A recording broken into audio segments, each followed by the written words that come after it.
quinta-feira, 4 de maio de 2020. Seja muito bem-vindo a mais um Boletim a Mais. Comigo, Diego Amorim, as principais notícias desta manhã. Temos um novo diretor-geral da Polícia Federal que já foi nomeado e já tomou posse sem solenidade lá no Palácio do Planalto.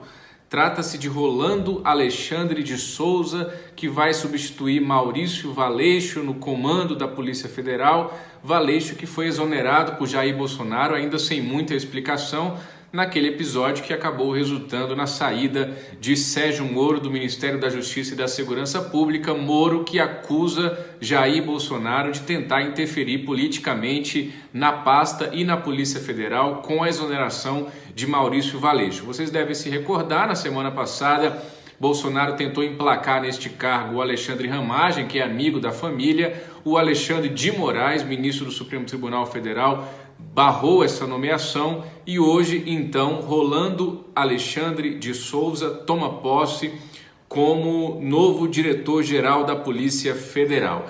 Ele trabalhava com Alexandre Ramagem na ABIN, era secretário de Planejamento e Gestão da Agência Brasileira de Inteligência. Antes disso, foi superintendente da Polícia Federal em Alagoas e, em setembro do ano passado, chegou à ABIN a convite de Ramagem. Na Polícia Federal, Rolando também foi chefe do Serviço de Repressão a Desvio de Recursos Públicos e passou pela Divisão de Combate a Crimes Financeiros e pela Superintendência da Corporação, da PF, em Rondônia.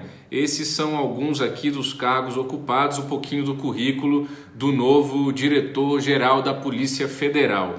O Cláudio Dantas escreveu uma análise agora há pouco pela manhã no Antagonista, dizendo que trata-se de um drible de Jair Bolsonaro no Supremo Tribunal Federal, já que Rolando era o braço direito de Alexandre Ramagem na ABIN. Delegados da Polícia Federal, escreveu Cláudio Dantas, avaliam que ele continuará se reportando ao chefe da agência de inteligência, que por sua vez repassará as informações de interesse a Jair Bolsonaro. Sobre as manifestações de ontem em todo o Brasil, principalmente aqui em Brasília, digo principalmente porque aqui em Brasília teve a participação do próprio presidente Jair Bolsonaro, mais uma vez manifestação incluindo pedidos de uma intervenção militar e pedindo o fechamento do Congresso.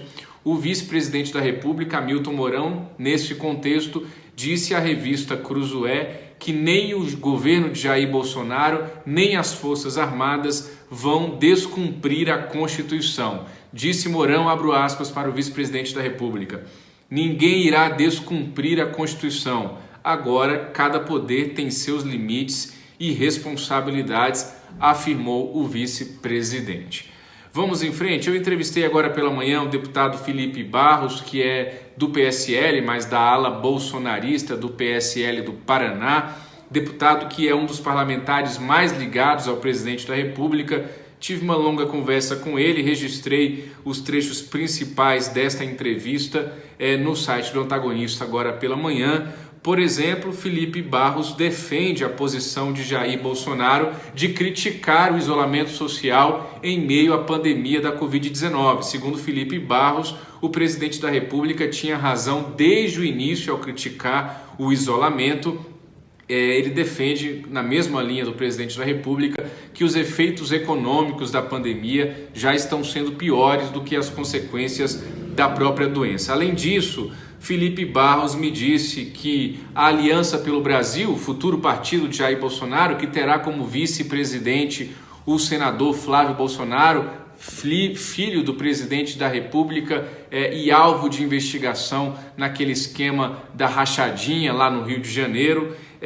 Segundo Felipe Barros, há uma expectativa de que até o fim deste ano se consiga formalizar a criação da Aliança pelo Brasil. Segundo ele, é mentira que a coleta de assinaturas do futuro partido fracassou e também, segundo ele, desde o início a ideia era que o Aliança pelo Brasil não participasse das eleições municipais deste ano, ainda marcadas para outubro, porque, segundo ele, tem que se evitar que o Aliança se transforme em um PSL, lançando candidatos que nem sequer saberíamos direito quem eram. Além disso, Felipe Barros me disse que se avançar no Congresso Nacional um eventual processo de impeachment de Jair Bolsonaro, ele disse, abro aspas, o povo vai para as ruas, o povo está do lado do Bolsonaro, fecho aspas, para Felipe Barros, dizendo que é fato público e notório que o Rodrigo Maia tem uma base na esquerda, mas que, segundo ele, Felipe Barros, os deputados do chamado Baixo Clero não querem avançar com nenhum pedido de impeachment neste momento, porque seria jogar o Brasil em um caos, nas palavras e na avaliação de Felipe Barros. Eu concluo o boletim de hoje, segunda-feira, 4 de maio de 2020, com a informação de que a presidente da Comissão Europeia afirmou hoje, durante uma conferência virtual, nós registramos mais cedo aqui no Antagonista, que a entidade doará 1 bilhão de euros para as pesquisas por uma vacina para finalmente aniquilar ou tentar resolver essa solução da pandemia da Covid-19. Disse a presidente da Comissão Europeia: a realidade é que teremos de conviver com o vírus, a menos que seja desenvolvida uma vacina. É por isso que precisamos unir forças e juntar nosso dinheiro e nossas mentes para começarmos logo com as vacinas, diagnósticos e tratamentos mais rápidos, fecho aspas, para a presidente da Comissão Europeia, e nós estamos aqui na torcida por essa vacina. Um grande abraço, até amanhã e tchau.